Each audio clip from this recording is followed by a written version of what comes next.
There was confusion within the coalition this morning, with a number of key cabinet ministers unaware that Prime Minister was going to shelve a legislation to ratify an extradition treaty with China.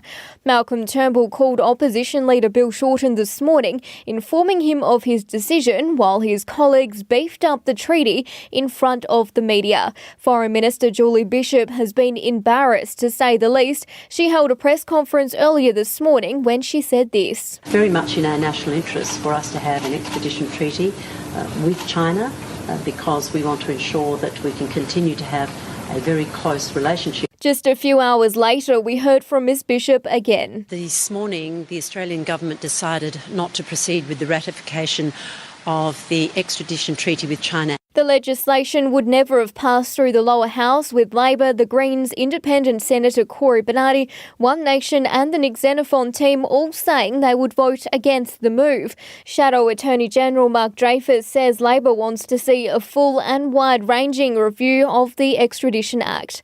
At Parliament House, Canberra, Chelsie Stone for Super Network News. To block the Australia-China extradition treaty in the Senate.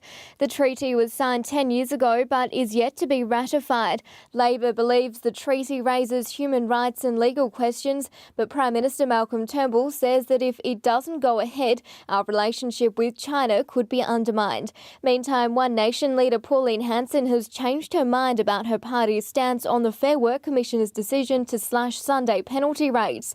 Senator Hanson announced her decision in a Facebook post last night. She says the majority of her constituents don't support the cuts, so neither will she. And Greens leader Richard Di Natale is coming under fire for using taxpayer funds to fly a nanny to Canberra with his wife and children. News Corp reports the nanny was on a cultural exchange program and Senator Di Natale was paying him $150 a week for 25 hours of work, as well as food and board. Senator Di Natale claims he didn't break any rules during the trip back in May 2015. At Parliament House, Canberra, Chelsie Stone for The Grant Goldman Show. The Fair Work Commission's ruling to slash Sunday penalty rates for workers in fast food, hospitality, retail and pharmaceutical sectors sent the Labor Party and the unions into a frenzy. Labor leader Bill Shorten enlisted the help of two so-called victims of the rate cuts who fronted the media, telling us how much worse off they'll be as a result of the decision.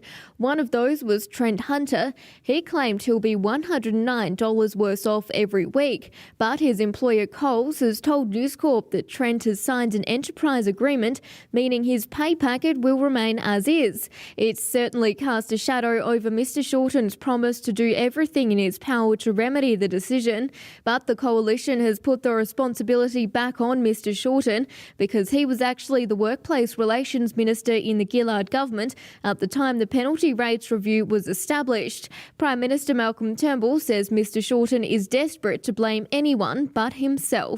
At Parliament House, Canberra, Chelsie Stone for Super Network News.